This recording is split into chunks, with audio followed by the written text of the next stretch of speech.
नमस्कार दोस्तों। अभी जनवरी का महीना चल रहा है और साहित्य की दृष्टि से जनवरी के इस महीने का महत्व क्या है वो मैं आपको बताना चाहती हूँ।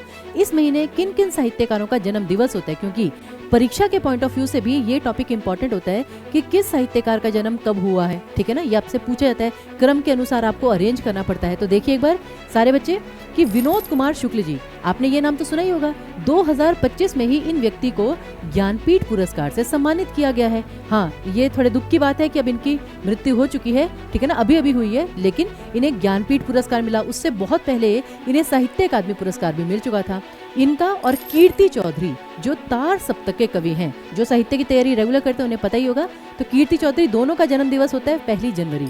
फिर जैनेन्द्र कुमार जी, जिनके उपन्यास निबंध काफी फेमस हैं, उनका जन्म दिवस होता है 2 जनवरी। उनको भी साहित्य अकादमी पुरस्कार मिल चुका है। और फ्रेंड्स, पेपर में कभी कभी ये भी क्वेश्चन आता है कि निम्न में से किस व्यक्ति को साहित्य अकादमी पुरस्कार नहीं मिला।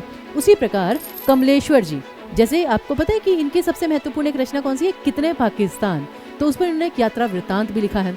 तो कमलेश्वर जी का जन्म दिवस होता है 6 जनवरी। इनको भी साहित्य अकादमी पुरस्कार मिल चुका है। और एक बहुत महत्वपूर्ण साहित्यकार जॉर्ज अब्राहम ग्रियर्सन, जो स्टार्टिंग से कि जैसे रामचंद्र शुक्ल जी हैं वैसे ही ये व्यक्ति थे कि आदिकाल से ही इन्होंने अपने सारे कमेंट्स वगैरह लिखे हैं, आदिकाल पर, आधुनिक काल पर, भक्ति काल पर, रीति काल पर। इनका जन्म दिवस होता है 7 जनवरी। मोहन राकेश जी, ठीक है ना, जो अपनी रचनाओं के लिए बहुत ज़्यादा फेमस हैं, 8 जनवरी को उनका जन्म दिवस होता है। फिर वृंदावन लाल वर्मा जी 9 जनवरी। अशोक वाजपेयी जी 16 जनवरी, उनको भी साहित्य अकादमी पुरस्कार मिल चुका है। फिर आते हैं बाबू गुलाब राय 17 जनवरी।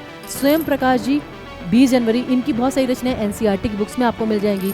फिर विद्यानिवास मिश्र जी 28 जनवरी, जिन्हें मूर्ति देवी पुरस्कार मिल चुके हैं। और साथ ही साथ लास्ट में सबसे ज़्यादा महत्वपूर्ण व्यक्ति जयशंकर प्रसाद जी, जिन्हें छायावाद का जनक कहा जाता है, छायावाद का प्रमुख स्तंभ कहा जाता है, जो अपने नाटकों के लिए, रचनाओं के लिए बहुत ज़्यादा फेमस हैं। उनका जन्म दिवस होता है 30 जनवरी को। तो फ्रेंड्स, ये जितने भी साहित्यकार हैं, इनके बारे में जो जानकारी है वो तो आपको टीचिंग परीक्षा के यूट्यूब चैनल पर मिल ही जाएगी। साथ ही साथ अगर आपको पता हो तो ज़रूर बताइएगा कमेंट बॉक्स में लिखकर कि जयशंकर प्रसाद जी के 3 प्रमुख उपन्यास कौन कौन से थे।